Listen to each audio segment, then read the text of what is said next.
Selama 8 jam di bilik bedah siasat, Peguam Shahlan Jufri menjadi saksi kepada kerja teliti pasukan pakar forensik yang berusaha mencari kebenaran di sebalik kematian Zara Karina Mahathir 13 di Hospital Kota Kinabalu pada Ahad. Beliau merupakan salah seorang peguam mewakili Nuraida Lamat, 45, iaitu ibu kepada Allahyarham dan menjadi satu-satunya wakil keluarga menyaksikan prosedur yang dikendalikan oleh 4 doktor pakar forensik.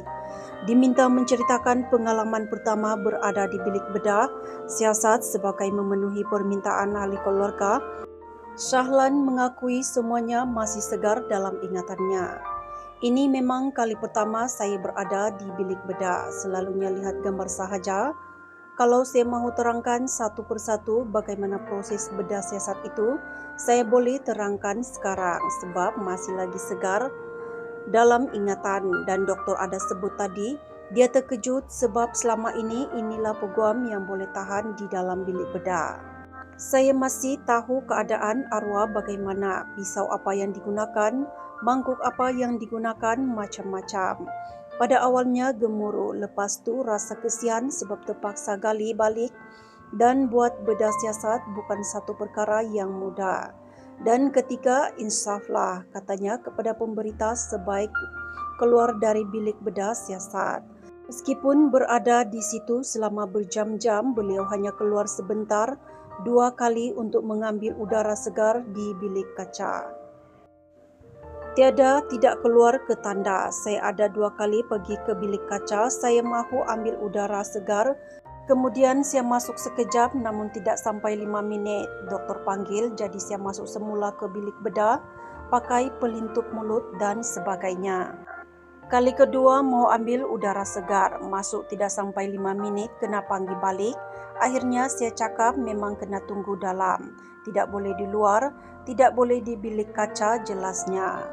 Malah kongsinya lagi sepanjang tempo dari jam 11 pagi hingga 7 malam, beliau langsung tidak menjamah sebarang makanan atau minuman, sama seperti pasukan pakar forensik yang turut bekerja tanpa henti. Dari jam 11 hingga jam 7, tiada makan, tiada minum. Sebab itu saya cakap tadi, saya sangat berterima kasih kepada pasukan forensik sebab mereka bukan lagi tidak makan, tidak minum tetapi tidak duduk. Saya boleh duduk, mereka langsung tidak boleh duduk. Mereka sentiasa bergerak untuk mencari kecederaan-kecederaan yang lama dan baru kalau ada, ujarnya. Beliau menjelaskan bahawa dirinya bertahan untuk kekal berada di dalam bilik itu dari awal hingga akhir demi memenuhi hasrat keluarga. Saya tahan tidak keluar memang di situ. Bagaimana baunya? Apa mereka buat saya di situ sejak jam 11 pagi hingga jam 7 malam. Sebab kenapa? Itulah keinginan ahli keluarga. Sebab itu saya di situ.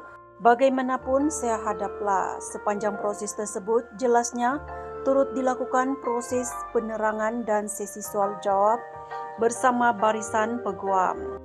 Ada sisi soal jawab, ada diterangkan dan semuanya ada, katanya.